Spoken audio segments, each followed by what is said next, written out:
Broadcasting live from the Capital OTB studios, this is Racing Across America with Seth Merrow. We'd like to thank Woodbine for their sponsorship of this program and some of the other programming and events here at Capital OTB. Woodbine open now through December, featuring great racing, including the Kings Plate coming up in August, Turf Champions Day with the Woodbine Mile in September, and much, much more. Woodbine Racing, great racing north of the border.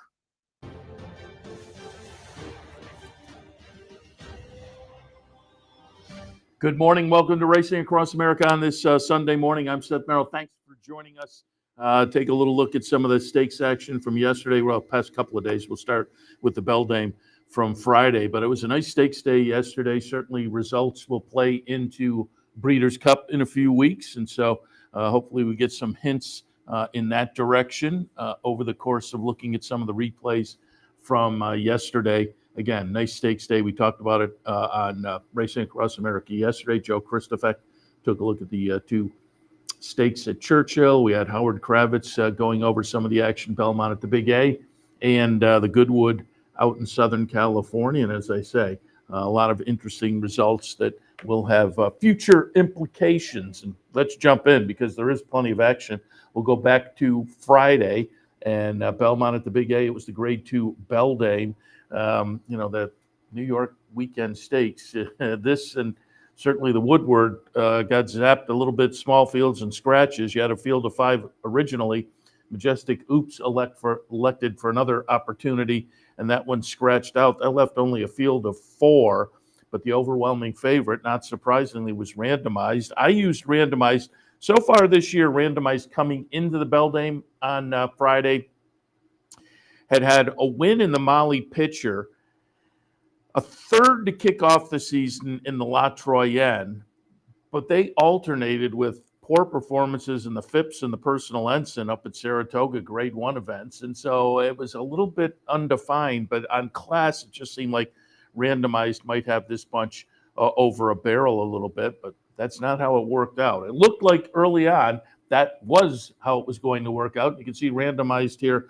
The number 5 horse in the Klarovich Silks is in the lead turning into the stretch, but then you got the feeling pretty quickly that, the Mark Hennig trainee, Gunsong, may have this one in her sights, and did, as the second choice at 9-2. So it was Gunsong getting it done. Randomized holds on for second. Margie's Intention, nice runner in her own right from Brad Cox, runs third. All close up. It was a length and a quarter from the winner to the second place finisher, but then a neck from second to third. And again, randomized so far this season just kind of hasn't lived up to the randomized of old. Going back to 3-year-old season one. The fact is, this is a runner came into yesterday, 6 wins and 14 starts, and $1.7 million. And again, so far this year had won one race, the Molly Pitcher, the Grade 3 Molly Pitcher, and disappointed again for Chad and Klarovich on Friday with Gunsong getting it done. But hats off to Mark Hennig, Lee Lewis owning, John Velasquez on board as Gunsong runs very well. And has shown some promise throughout her career herself. This has to put her on the verge of, with $250,000 purse. We are now getting into millionaire status for Gunsong. She came into the race with over $750,000, and again, with the 60% of the 250 is going to be right up in the ballpark of stepping into millionaire status. That was her 16th start, her 5th win, 5 seconds and 3/3. So again, Gunsong in her own right, a nice runner, a 4-year-old. We'll see what the future holds for her, but I think I'd have her stick around and let her become a millionaire. But at this point, with some nice wins on the resume, she has broodmater status ahead, being a daughter of Gun Runner. But again, you stick around and you have some talent. Maybe put.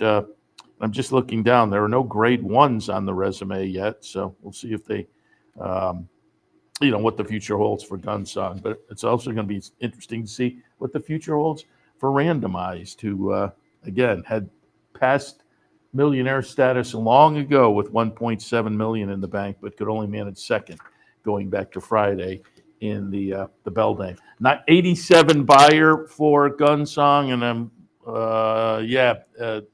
her lifetime best had been a 93, although this year her lifetime best was this year her 2025 best was 83, so surpassed what she'd done so far this year with the 87 buyer figure in the Beldame. All right, let's go to some of the Saturday stakes action in New York. We'll go through these chronologically. The Belmont Turf Sprint, Grade 3 event, couple $100,000 up for grabs. I went with Senbei, the number 3 horse, and coming down the stretch, you'll see that I kept having, it's one of those where, just go.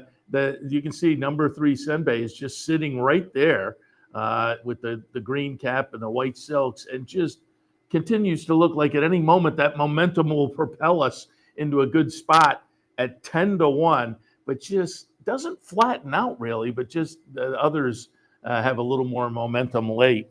And it winds up to be number 4, Allegan, who I had in my mix. Number 6, Bold Journey runs second. And the favorite was 26 Black at 4-5 under Flavian Prat. That one winds up running third. But again, they were bunched up there at the end. Neck length, half a length to fourth. Fourth to fifth was a nose. So it was kind of a blanket finish there, but Dylan Davis on board for Ned Allard. Kind of a Mid-Atlantic based guy for the most part, but Allegan certainly a nice runner for the trainer and company, who was coming off a close-up second place finish in a turf sprint stake down at Colonial, and now comes up first win of the season. Did it with a 96 buyer and had a lifetime best of 99. But paired up to the stake down at Colonial, that was also a 96 buyer. I'm looking, the 99 is not on the page, so that was a while ago. But came into this with a nice bullet workout down at Delaware, and again, had shown some talent in sprint stakes on the turf. To me, that's kind of a specialty, turf sprint stakes. And if you have a runner that, can match up and run well in that company, you can pick these kind of spots and wind up doing okay. This horse now, a couple $100,000, 120. It goes to about $650,000 in earnings. In 24 starts with 7 wins. Had run. One of the reasons I like Senbei, winner of this race last year, and kind of seemed to be coming in a similar pattern. Well, Allegan was third in this race behind Senbei last year, so I had maybe the right idea. Go with the runners out of the Belmont Turf Sprint from 2024. I just went in the wrong direction as far as that. But as I say, Senbei down the stretch, there were 3 or 4 times where I thought, I was going to get that momentum going, just couldn't quite manage to do it, and winds up fourth in there, as I say, at 10-1. Favored 26 Black. I was not totally enamored with 26 Black. I had that one underneath, coming off a couple of triple-digit buyers up at Saratoga, but the betting public used that one, and as they say, wound up third in there as the favorite. So you got $11 and change on Allegan as your winner. Then we move on to the Joe Hirsch Turf Classic. I thought it was a competitive race, and I took a little shot against Rebel's Romance. I went with Rebel Red.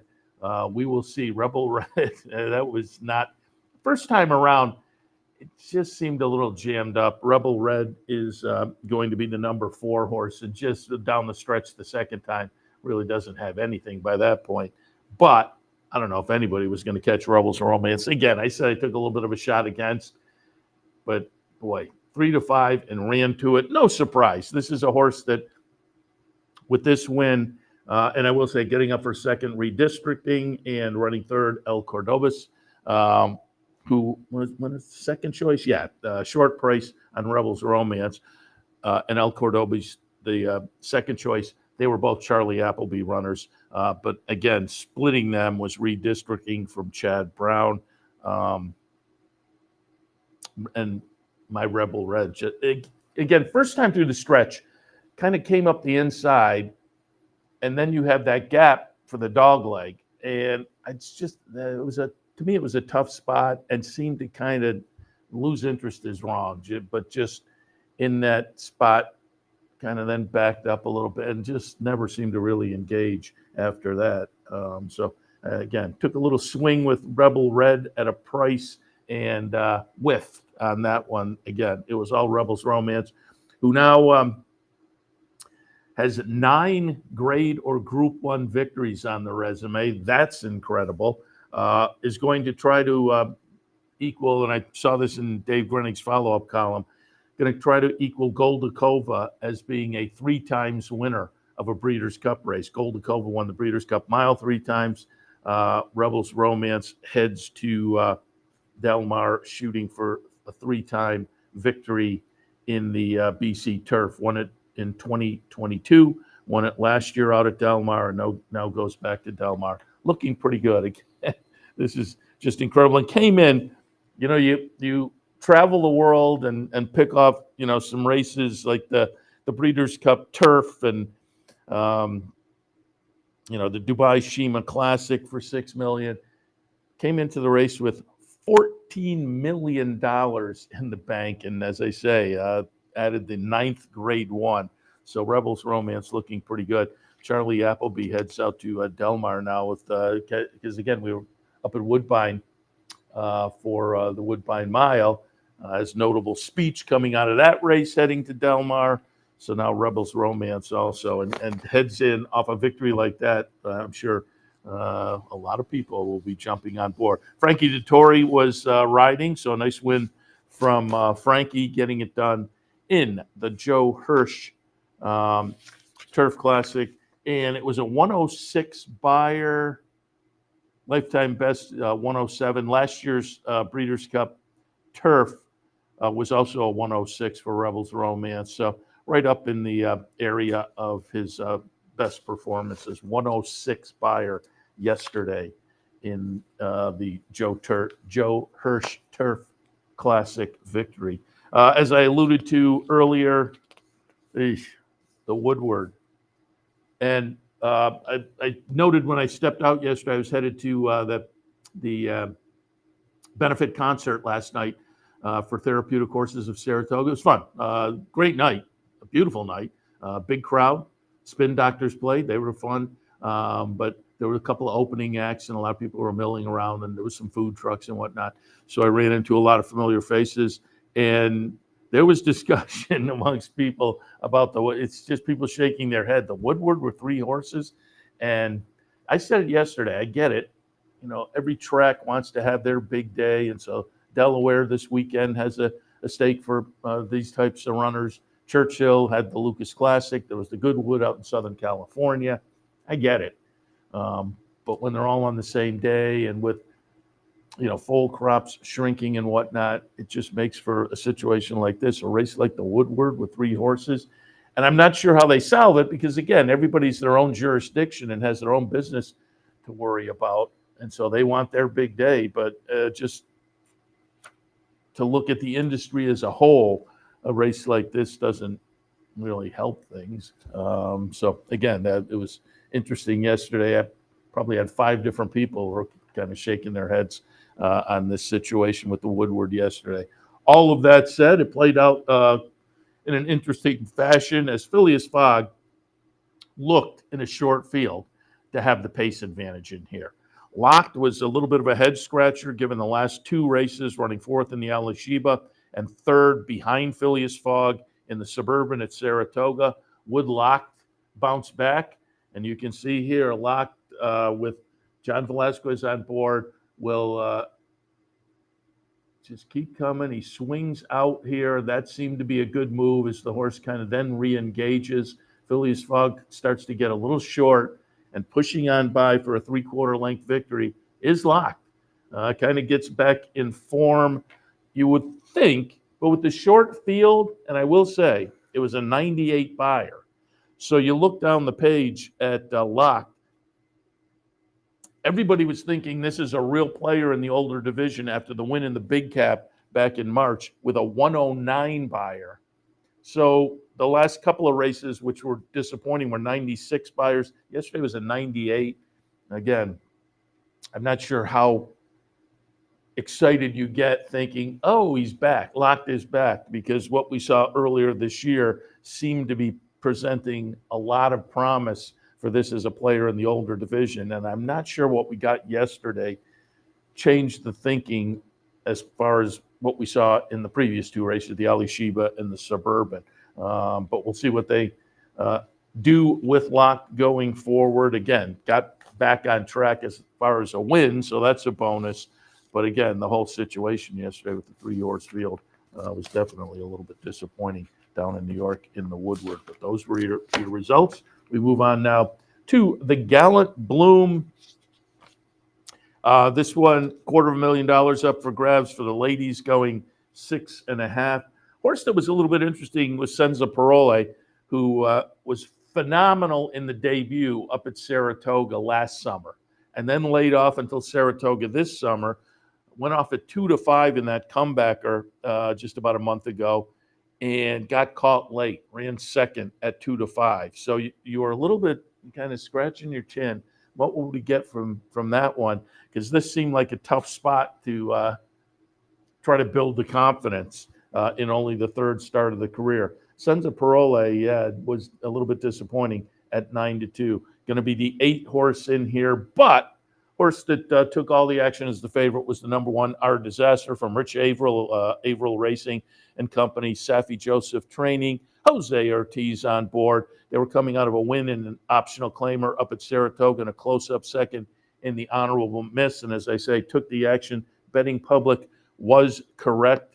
Running second in here, however, Patricia Am at 27-1 is a clear second. And then a little battle for third, Sterling Silver, who I liked at 5-1, just, got going a little too late, as it were, and could do no better than essentially a well-beat third, but did get up for a third by a head over Impel. Senza Parole winds up running 5th in there. Again, that was it was a tough spot. The maiden breaker was fabulous. The comebacker was a little bit disappointing. Now it's a 3-year-old facing older in a graded stakes race for the, as I say, what you would have to think they were hoping would be a bounce back kind of confidence builder, perhaps. But that was a tough spot to try to build the confidence. And going to see what Senza Parole does. Again, there was so much promise in that career debut last summer that let's see what I think there's something there, but so far this season hasn't lived up to what we saw last year. But I think the horse probably needs a true confidence builder, maybe a stakes race if that's what they're thinking, but really shop around and pick the spot. All of that said, should give, again, the props to Our Disaster. This was win number 7 and start number 12. I always say you get those kind of horses, when they win over half of their starts, you've got something special. This put the horse over the $500,000 mark in earnings. Was coming in, as I say, off a couple of starts up at Saratoga that were pretty good looking. Came in with a bullet workout. Safi Joseph Training, Jose Ortiz, 96 buyer. That was a lifetime best for Our Disaster. It pretty much takes them wire to wire in the Gallant Bloom yesterday for a $4.24 victory. Again, betting public was on board there. Belmont at the Big A, 9th race yesterday was the Vosburg. Vosburg, a grade 3 sprint, 7 furlongs the trip. I liked Crazy Mason in here. Crazy Mason went off at 3-1. Patriot Spirit, the number 8, excuse me. I had down at the bottom of my mix, I had Howard Kravitz on yesterday. He liked a little bit of Patriot Spirit underneath. He took a little shot with Nash. Nash, I didn't know what to do with. Nash is going to wind up running 6th in here.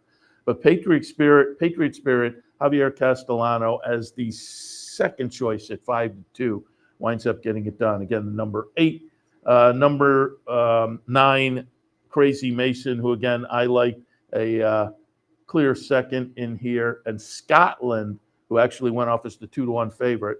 The number 1 is going to wind up running third. So again, it was all kind of logical players right there in that second pack. And in fact, the logical player is the second choice, winning at $7.22. Javier Castellano on board with a 96 buyer for Patriot Spirit, tying his lifetime best. And I'm just looking at 120. Yeah, so he bounces well over $500,000 in earnings.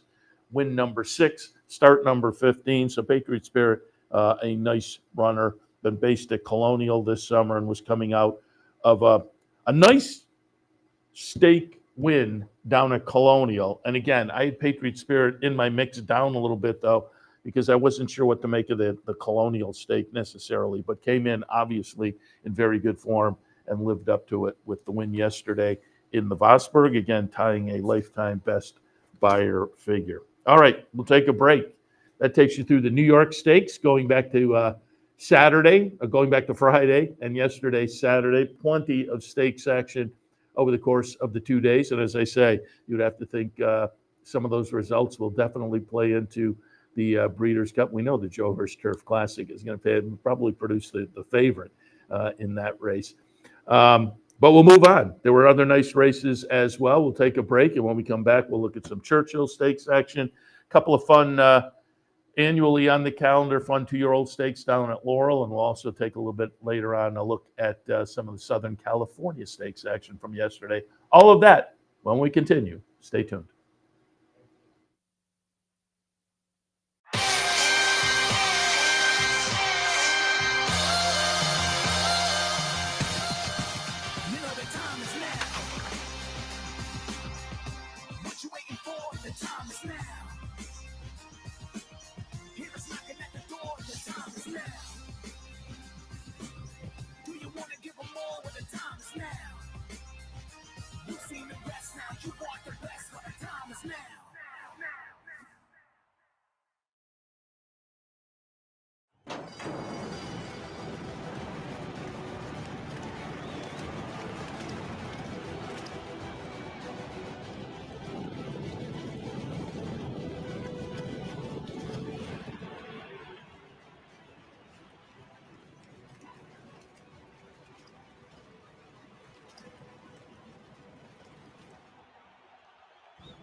출발합니다.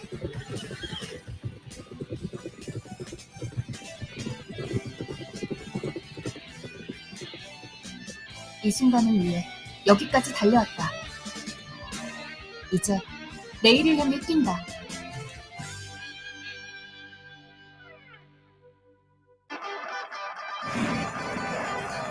Want to get your career in horse racing off to a fast start? Well, the University of Arizona's Racetrack Industry Program is your winning ticket. The Racetrack Industry Program has served as a springboard to some of the industry's most successful individuals, with a proven track record of job placement right out of college. If you want to earn a degree in the exciting horse racing industry, the Racetrack Industry Program can put you in the winner's circle. Welcome back to Racing Across America on a Sunday morning. Seth Merrow in the studio. Again, shifting our attention now to Churchill. Had Joe Christofek on yesterday talking about some of the stakes action. A couple of nice stakes, the ACAC and the Lucas Classic. And I will again remind you, we talked about it yesterday, closing day at Churchill, because Keeneland starts this week. Everybody likes spring and fall at Keeneland, but that means closing day at Churchill, mandatory pays across the board. So just keep that in mind if you're playing Churchill, or if you like the various pick bets and whatnot, mandatories down at Churchill this afternoon on closing day. Churchill Downs, 8th race yesterday was the ACAC, 1-turn mile for 3-year-olds and up. I went with Most Wanted, had Most Wanted over Will Take It, who I thought was maybe a little bit interesting for Dallas Stewart, and then in the third spot, Tumbarumba.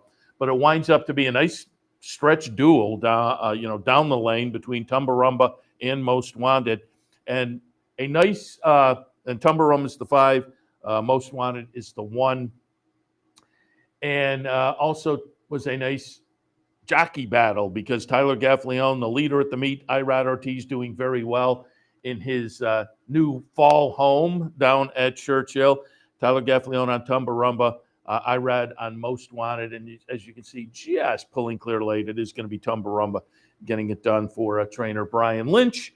Brad Cox, Most Wanted, and Irad Ortiz wind up second. And a horse I also had in my mix down at the bottom, Indispensable, ran third. So boxing up my trifecta, you wound up for a couple of bucks, just about $90. So a decent little exacta, given that the short-priced favorite, Most Wanted, was in there. Tumbarumba, however, who again I thought was certainly live, coming off a win in a stakes race at Ellis. And again, jockeys like Gaffleone and Irad Ortiz, when they're in their element, at their home track, as it were, and they're going well, you just have to pay extra attention. And so Tyler Gaffleone, who was on board for the stakes win at Ellis, back on board yesterday, to let that one get away at $16.70 cents. Yikes! But very short price on Most Wanted,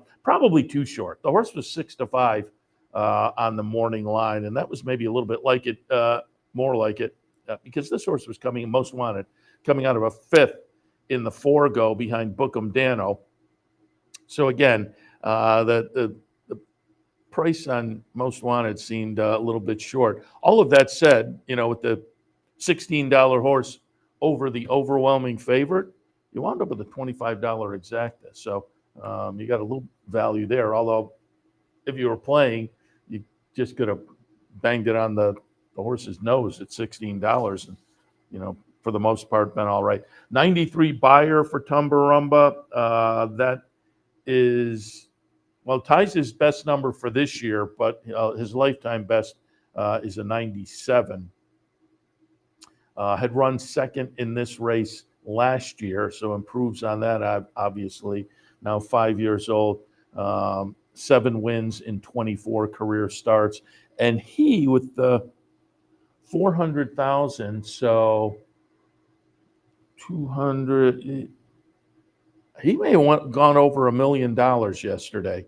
If he didn't go over it, he's right on the verge of things, certainly. So it's been a nice career for Tumbarumba, including the win yesterday for, again, trainer Brian Lynch and jockey Tyler Gaffleone, who's having a good meet. Next commercial, I mentioned it yesterday when I talked to Joe. I'll just update going into the final card. Next commercial, I'll try to look up the standings into this final card as far as jocks and trainers down. The trainer battle was kind of close, but I think, if I'm not mistaken, it was Brad Cox was about 3 ahead yesterday. And that, a couple of days, you can make up that ground, but it's not easy. But the jock battle seemed like Tyler probably had a little bit of a lead that was going to be tough to make up. All right, let's go over to the Lucas Classic Grade 2 event. $500,000 up for grabs, 9 furlongs the distance. I said yesterday I did not know what to do with Mystic Dan. I've liked Mystic Dan throughout the career. Ken McPeak, brings the horse back at 4 and winds up winning the Blame back in May here at Churchill. Most recently, he had experimented on the turf in the Arlington Million. I like that Ken McPeak, tried the experiment, but was 4th behind Fort Washington at Colonial in that Arlington Million. Back on the dirt, maybe more importantly, back at Churchill, where, again, besides the Blame earlier this year, had won the Kentucky Derby. So Mystic Dan, the Kentucky Derby winner, intriguing, and went off as the favorite, which, again, given the record this year, I was a little surprised at. But, boy, the betting public nailed it. And Mystic Dan, the number 5 horse, gets it done. I took a shot with Disarm on top, and I was kind of happy. 6-1, Irad Ortiz on board. Disarm runs second in here. Mystic Dan's the 5, disarmed the 6 horse and banishing the 7. So I had disarm over banishing. I run second and third. Second pretty close. The banishing was, a well beaten. I think you can say well beaten. 4 lengths back. Third, a clearly beaten third. Let's put it that way. But Francisco Arrieta on board gave Mystic Dan a nice ride, kind of sneaking up. And he said, I waited, something opened, we got going. And so Francisco Arrieta, from what I read, emotion in the winner's circle. Again, you have the Kentucky Derby winner coming back at Churchill, and he's now 4 for 6 at Churchill, including the Derby to blame earlier this year. But clearly likes the track. But there was some emotion in the winner's circle because even on my PPs, which I printed out a few days ago, Brian Hernandez was named to ride. But of course, last weekend, Brian had the spill, scary situation, had some ribs that were broken or misplaced because the surgery said replace that. But regardless, there was some rib issues, something with the liver. And so the early reports were concerning, but it was shortly after that folks around Brian said, nope, he's bouncing back. And, they had some surgery. But subsequently, over the last few days, he had posted a shot of him in the hospital and said, thanks for all that. And then there was a post early yesterday, late Friday maybe, that showed some flowers, said, hey, thanks for all the well wishes. I'm home. And then he had talked to, there was a video out on Twitter, but it was with, I'm not sure. But it was Brian Hernandez at home, talking to folks. And so he is clearly happily on the mend, but again, missed the ride yesterday on Mystic Dan, although it was a great ride from Francisco Arrieta. As I say, a disarm was the one I was taking a shot with. Irod Ortiz on board for Steve Asmussen. 3/4 of a length back in second at 6-1 is the 4th choice. As I say, I was kind of happy with that. You wound up with a $20 exacta with those two. But Mystic Dan, a 100 buyer figure. He has a 101 on the resume earlier. You look down the page, there are actually a few of the 101s that he has achieved. But this one was yesterday, a 100. So a little bit, just a touch below his lifetime best. That was win number 5 and start number 16. And again, with the Kentucky Derby victory on the resume, he came into it with $4.5 million, and with the $500,000 and approaching $5 million in earnings. Mystic Dan, nice performance there yesterday for the Ken McPeak trainee. And Ken said likely the Breeders' Cup Dirt Mile. I mentioned the Classic, said, they'll take a look, see what's what. But the immediate thoughts right after the race were head to the Breeders' Cup Dirt Mile. So we'll see, you get a feel for that over the next couple of weeks, I would think, what they will go with. But they're tilting towards the Dirt Mile. All right, also yesterday, as I said earlier, every year at this time, there are a couple of fun 2-year-old stakes down at Laurel. I have mixed feelings. Back in the day, the Laurel Futurity was a nice little 2-year-old dirt stake, and that's been changed. I'm not sure how long it's been, but it's been on the turf. So it's a little bit of a different situation. The Laurel Futurity for years was a fun, kind of fall 2-year-old stakes race, worth paying attention to, and it's still worth paying attention to, albeit on turf. It's, as I say, a little bit different. $125,000 up for grabs in the Laurel Futurity on the grass. We're going to watch him come down the stretch here. It will be number 4, Proton, getting it done for Graham Motion. Number 1, Jutland runs second, and Parks, the number 7, runs third. Proton, the 3-5 favorite, and wins by a length chart margin. Jutland a couple lengths ahead of third.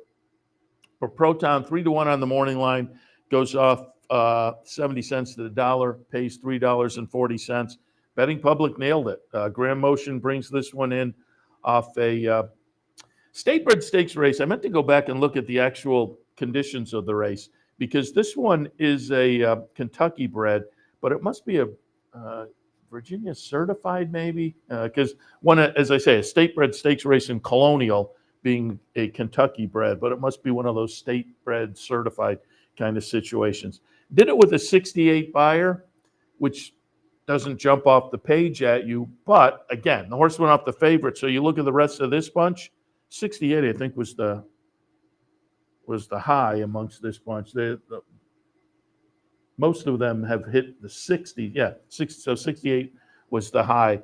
And again, doesn't jump off the page. We'll see what I love the 3-year-olds on the turf. So these kind of races play into next season. We'll see what we have ahead for Proton. Only a 2-year-old, so there may be some blue sky ahead. But he did match up that 68 with the stakes victory yesterday as far as the buyer figure. So has paired up a couple of 68s. We'll see what the blue sky may be ahead as this horse matures.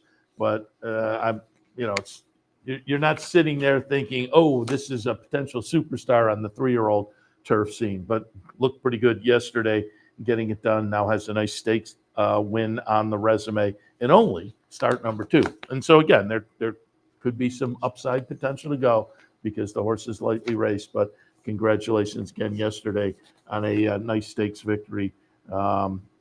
Ruiz on board for Graham Motion with Proton in the Laurel Futurity. Maybe a little more of a look on the ladies' side of things. The 2-year-old fillies in the Salima, same situation, mile and a 16th on the grass, $125,000. The winner going to be a Live Oak Plantation runner for Mike Trombetta. It's going to be Ultimate Love, the number 3 horse, who also went off as the favorite. You can see charging there in the Live Oak Silks. Running second is going to be number 1, Celebrity Warrior. And number 5, Sweet Little Lila, runs third. Pretty easy victory, 4 lengths. This is a nice win for Ultimate Love, who had come into this with a maiden breaker at Colonial by daylight, an optional claim or non-winners at 1 here at Laurel on the turf in the second start of the career by 6+ lengths. So came into it undefeated with a couple of easy victories, follows it up with that nice easy victory in the stakes race in start number 3. So this one on the 3, looking ahead to next year, on the 3-year-old filly turf side of things, Live Oak, Mrs. Weber might have a nice runner here, Trombetta as well. Ruiz was on board again, so a nice afternoon for the jockey, grabbing the 2 stakes victories. And again, 3-2, you get the square $5 on Ultimate Love, remaining undefeated. And as I say, this one may play out a little more because this horse has looked good in all 3 starts. First start, there was no buyer. Sometimes that's just the situation. They can't really come up with a number for various reasons. But in the second start, the nice win in 81, and now has an 80 buyer on the stakes win yesterday. So Ultimate Love, as I say, this time of year, 80, 81 for a 2-year-old filly, solid numbers and just good looking. I mean, what might the number have been had this horse really had to be challenged? Just won very easily there. That's always you're speculating a little bit. But what we've seen so far from Ultimate Love has been pretty good. And so this, as opposed to the boys' side, not too sure about the winner there going forward. What they've done so far has been very nice, and there is potential. But I think beyond potential, Ultimate Love has already shown a legit resume to look forward to as that one turns 3 on January 1st. Looking forward. There's still plenty of year left this year, and wouldn't surprise me to see her run, although the turf season is kind of winding up. But going to be fun to watch Ultimate Love going forward, I think. All right, we'll take another break. When we come back, let's take a look at some of the action out at Santa Anita on their opening weekend. Stay tuned.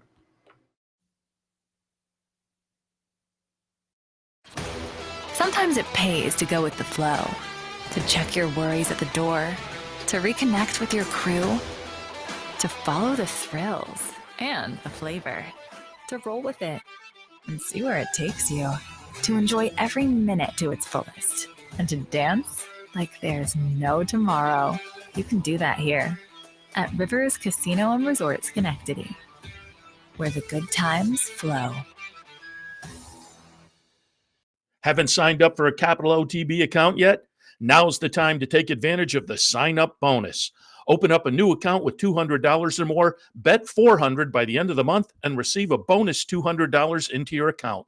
Plus, you can take advantage of everything an OTB account has to offer: wagering from any device, live streaming, racing info, past performances, online promotions, and more. Sign up today and take advantage of the new account bonus. Details at capitalotb.com.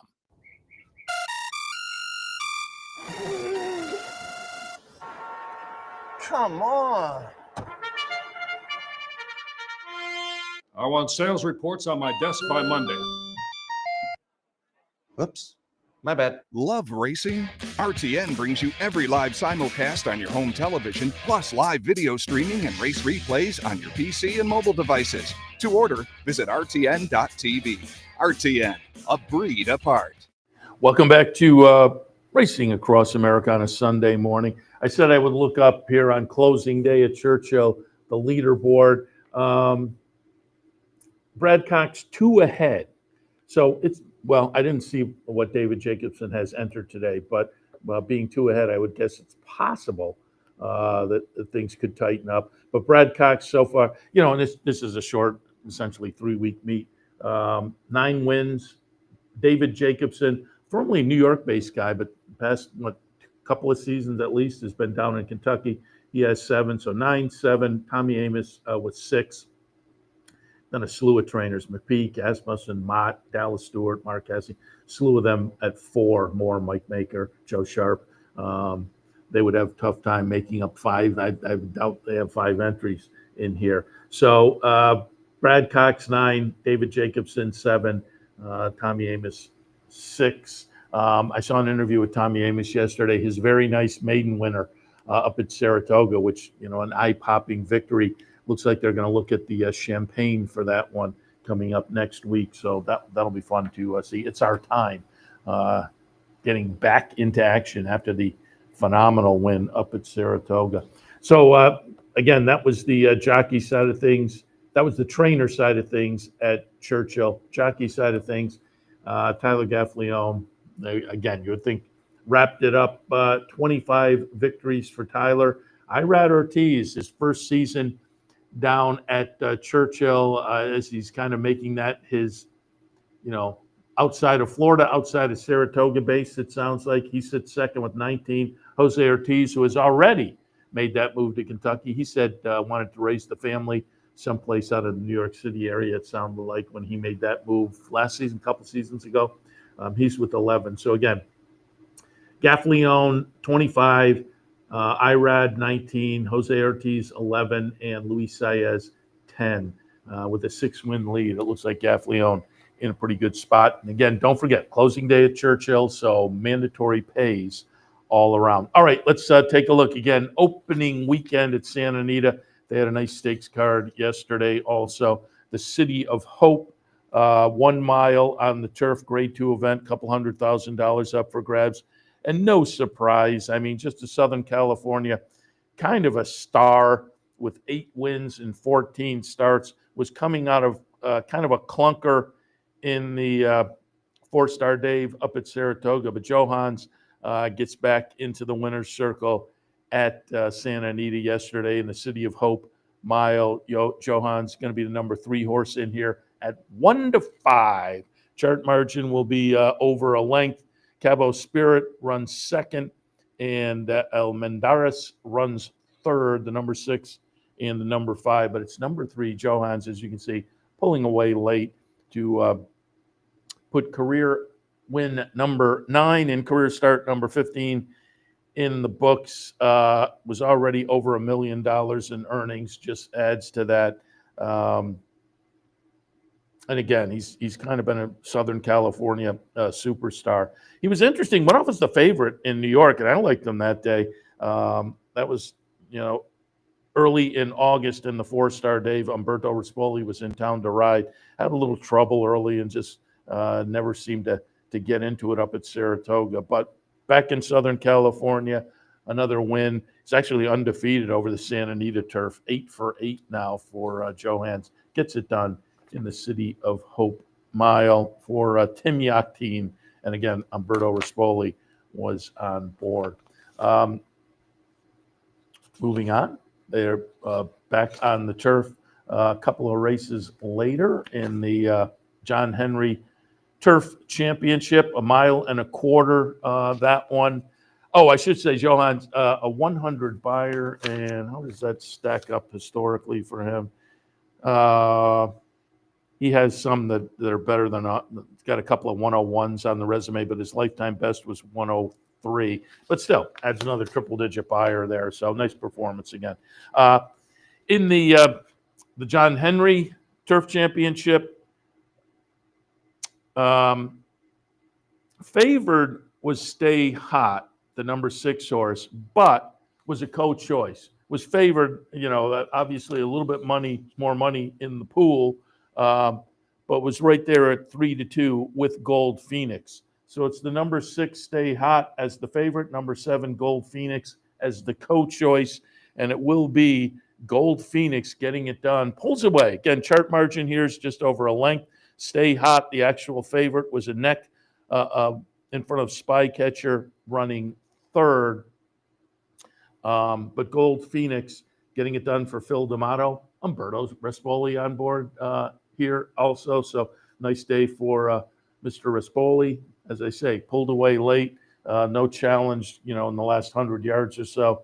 It was first start after a couple of efforts, pretty good efforts at Del Mar. Had won a Del Mar stake in the previous start, and then adds this one on to add the better part of the $200,000 purse. But he came into this, another nice runner on the turf out in Southern California.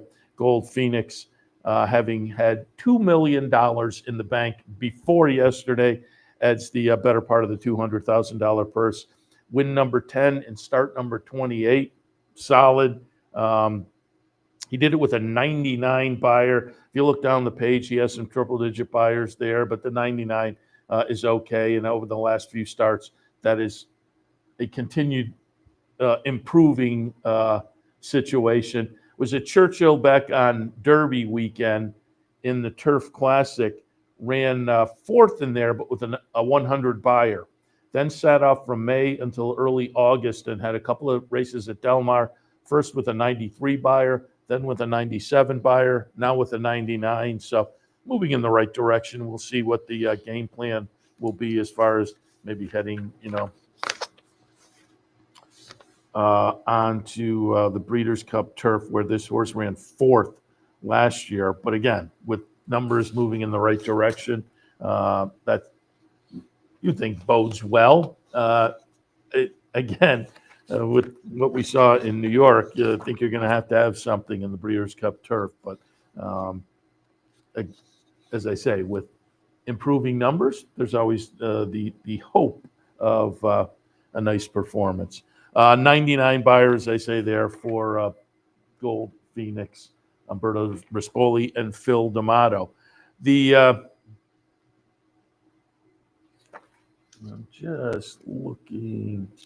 I don't think I have my chart for the Eddie D. So I'm gonna move on to the Goodwood actually here, which is worth moving on to because this may be a horse to keep our eyes on.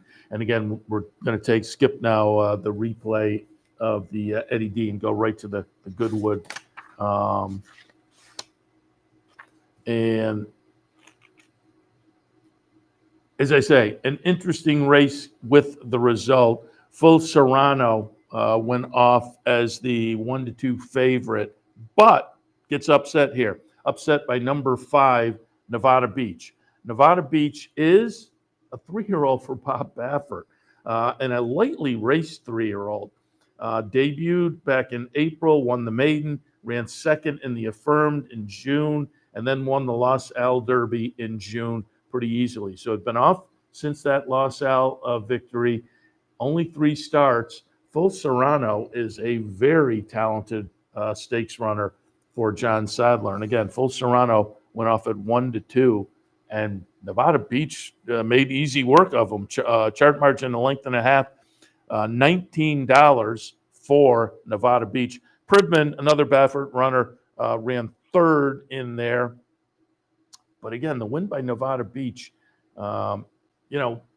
sovereignty, journalism, and Baeza with the victory the other day. They're now solid 1, 2, 3 on the 3-year-old scene. But Nevada Beach yesterday, a 101 buyer, so steps into triple-digit buyer territory.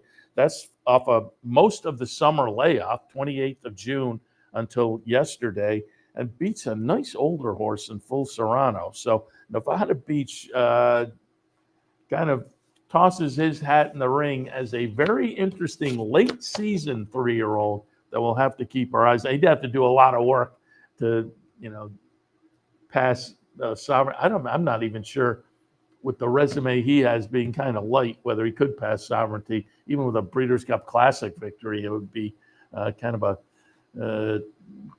tall order. But he makes things kind of interesting, I would think, off the win in the Goodwood yesterday out in Southern California, again, with the triple-digit buyer.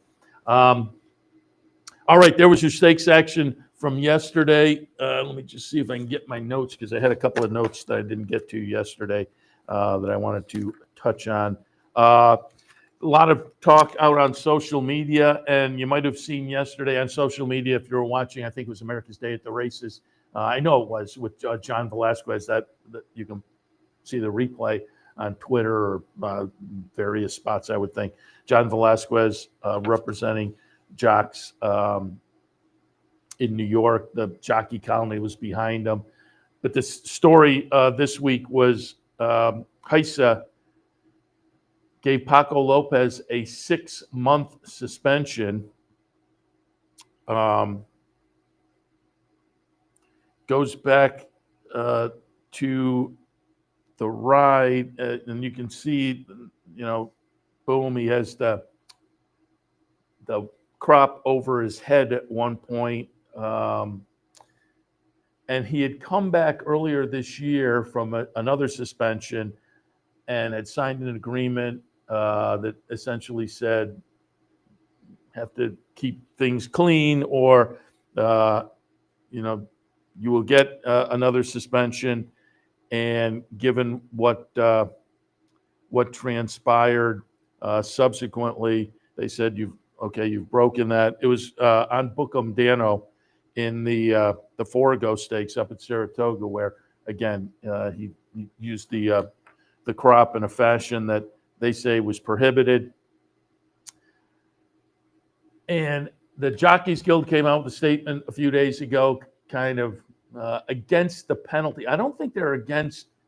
Maybe there should be a penalty given the agreement he signed. I think what the jockeys are looking at is the 6 months, which looks kind of stiff. I see both sides of it, because again, he signed an agreement, said don't do it. If you read the agreement, the wording of the agreement, I'm not sure what he did violated it necessarily, but again, that may be parsing things out. There was a violation, and as Heisa said, they went down and listed his numbers of violations and said, other jockeys aren't even close to this, and yada, yada. But the upshot is Paco Lopez gets a 6-month suspension, but the news subsequent later in the week was that the Jockeys Guild and the number of jockeys, and again, you can go out and see what John Velasquez said as one of the board of directors or vice president of the Jockeys Guild had to say yesterday on television. Subsequently, I think Tyler Gaffleone might have made a statement down in Kentucky. But interesting to see how this plays out. Hard to see them really changing things up. But again, that's a news story worth keeping our eyes on moving forward over the next couple of weeks or so. And speaking of jockeys, Flavien Prat gave Dave Grenig the news. You can catch it in the Racing Forum that he will be based at Aqueduct this winter. Typically goes out to Southern California. And being Flavien Prat, he bounces around a lot, travels a lot. But he said he has some kids, and they're now in school and in the New York area, so he wanted to stay close. He said, I travel around anyway a lot on the weekends, so whether here's my base or Southern California. But at the end of the article, Dave Grennig asked, are you prepared for the cold? And Flavien Prat, I'm quoting, I'm as ready as can be. I stayed quite long here last year all the way to December. I know it's not as cold as January and February, but we'll deal with it. And I can't think of the jockey, but there was a jockey who essentially had kind of the same situation a few years ago. And it was a few weeks, and he was down in Florida. It's going to be interesting to see. But again, I completely understand that you got the kids in school, and you just want to stay, have a home base, as it were. So we'll see. It looks like at this point anyway, Flavien Prat planning to spend the winter in New York. And you would have to think, given the situation of the folks who go out of town and how the jockey county changes a little bit, and looking at who the leader, you would have to think he would be in a good spot to be the meet leader over the winter. Although, again, he will be out of town plenty, I'm sure. But it was interesting news. Prat in New York for the winter. All right. We will wrap things up for Racing Across America for Sunday morning. Again, recapping some stakes action that will clearly have implications going forward to the Breeders' Cup, going forward this fall, and to the Breeders' Cup and beyond as well. But it was a fun day yesterday, certainly. So hopefully everybody made some money. But if we didn't, we got a little knowledge to use going forward, as it were. And speaking of going forward, we will go forward with OTB TV in an hour and a half or so. We'll kick things off OTB Live for a Sunday afternoon. I have some Belmont at Aqueduct and some Churchill to look at, so we'll focus on those. There's more stakes action around the country today as well. And again, another reminder, Churchill closing day. That means mandatory pays in the various pick bets on the day down at Churchill, so keep that in mind also. All right, Seth Merrow, Racing Across America on a Sunday morning. As always, thanks for tuning in. Back in a little for OTB Live. We'll see you then. We'd like to thank Woodbine for their sponsorship of this program and some of the other programming and events here at Capital OTB. Woodbine open now through December, featuring great racing, including the King's Plate coming up in August, Turf Champions Day with the Woodbine Mile in September, and much, much more. Woodbine Racing, great racing north of the border. You're watching OTB TV, a service of Capital Off Track Betting.